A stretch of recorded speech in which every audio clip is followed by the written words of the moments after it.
नमस्कार, मी आहे रिंकू आणि तुम्ही पाहत आहात नागपूर समय मराठी बातमीपत्र। आजच्या विशेष बातमीपत्रामध्ये आपलं मनपूर्वक स्वागत। राज्यातील आणि आपल्या परिसरातील महत्त्वाच्या घडामोडी, राजकारण, समाज, आरोग्य, संस्कृती क्षेत्रातील ठळक बातम्यांचा वेध आपण घेणार आहोत। तर चला करूया सुरुवात आजच्या महत्त्वाच्या बातम्यांसोबत। छत्रपती संभाजीनगर येथील महावीर चौकवर रिक्षा चालकाने अचानक वाहतूक पोलीस अधिकारीवर रिक्षा चढवली। अधिकारी वाहतूक नियंत्रण करत होते तेव्हा रिक्षा चालकाने त्यांना खाली फेकले। घटना यावर थांबली नाही, रिक्षा चालकाने पुन्हा अधिकारीवर रिक्षा चढवण्याचा प्रयत्न केला। अधिकारी रिक्षाच्या खाली अडकले आणि सुमारे 20 फूट घसरत गेले। जखमी अधिकाऱ्यांच्या तक्रारीवर वेदांत नगर पोलिसांनी रिक्षा चालकाविरुद्ध गुन्हा नोंदवलाय। पोलिसांनी महावीर चौक ते रेल्वे स्टेशन पर्यंत आरोपी पकडण्यासाठी छापेमारी सुरू केली आहे। पोलीस निरीक्षक प्रवीणा यादव यांनी सांगितले की आरोपीच्या शोधासाठी आणि अटकेसाठी कारवाई सुरू आहे। ठाणे पोलिसांनी पश्चिम बंगालहून चरस घेऊन विक्रीसाठी आलेल्या शनवर अली या तस्कराला नाटकीय पद्धतीने अटक केली आहे। 5,50,00,000 रुपयांची चरस त्याच्या ताब्यातून जप्त करण्यात आली आहे। तपासात उघड झालं की त्याने ही चरस नेपाली व्यक्तीकडून खरेदी केली होती। वागळे क्राईम ब्रांचला मिळालेल्या गोपनीय माहितीनुसार साकेत रोड बालकुंपाडा 2 परिसरात सापळा रचून टीमने शनवर अलीला पकडलाय। त्याच्या ताब्यातून 505 ग्रॅम वजनाची 10 पॅकेट चरस जप्त झाले। पोलिसांच्या मते एवढी मोठी चरस घेऊन येणारा आरोपी मोठ्या रॅकेटचा भाग असण्याची शक्यता आहे। या संपूर्ण रॅकेटचा पर्दाफाश करण्यासाठी तपास वेगाने सुरू आहे।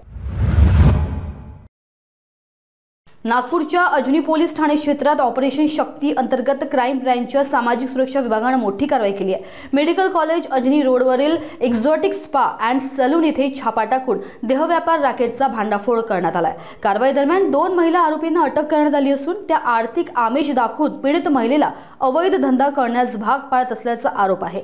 पोलिसांनी घटनास्थळावरून 27,000 रुपयांपेक्षा अधिक मुद्देमाल जप्त केलाय आणि एका पीडितेला सुरक्षित सोडवलाय। या प्रकरणी अजनी पोलीस ठाण्यात गुन्हा नोंदवला असून पुढील तपास सुरू आहे। ग्रेटर नोएडातील चर्चित निक्की मर्डर केसमध्ये पोलिसांनी तब्बल 500 पानांची सविस्तर चार्जशीट न्यायालयात दाखल केली आहे। निक्कीचा मृत्यू तिच्या सासरी जळाल्याने झाला होता। या प्रकरणात निक्कीच्या वडिलांनी नवरा, दीर, सासू आणि सासरे यांच्यावर गुन्हा दाखल केला होता। पोलिसांनी या चार्जशीटमध्ये व्हिडिओ, पुरावे, साक्षीदारांचे जबाब, वैज्ञानिक तपासणीचे निकाल आणि कॉल डिटेल्स यांचा समावेश केलाय। या सर्व पुराव्यांच्या आधारे आता प्रकरणात पुढील न्यायालयीन प्रक्रिया वेग घेणार आहे। थायलंडच्या बुद्धचतू परिसा भिक्खुनी संघ तर्फे 22 डिसेंबर 2025 ते 31 डिसेंबर 2025 दरम्यान नागपूरच्या डॉक्टर बाबासाहेब आंबेडकर स्मृती संग्रहालय, शांतिवन, चिचोली येथे भव्य सामनेरी पब्बजा शिबिर आयोजित करण्यात आले आहे। या शिबिरात भिक्खुनी विसुत्तियाना यांच्या मार्गदर्शनाखाली 109 उपासिकांना 10 दिवसांची सामनेरी दीक्षा दिली जाणार आहे। उपासिकांना या काळात अभिधम्म प्रशिक्षण देखील दिले जाईल। 24 नोव्हेंबर रोजी आयोजित पत्रकार परिषदेत भिक्खुनी अभिन्ना यांनी ही माहिती दिली। त्यांनी सांगितले की संघाकडून हा शिबिराचा दुसरा उपक्रम असून याआधी अमरावती येथे शिबिर यशस्वीरित्या पार पडले आहे। भिक्खुनींनी बुद्ध समाज आणि नागरिकांना आवाहन केले की मोठ्या संख्येने उपस्थित राहून शिबिराचा लाभ घ्यावा।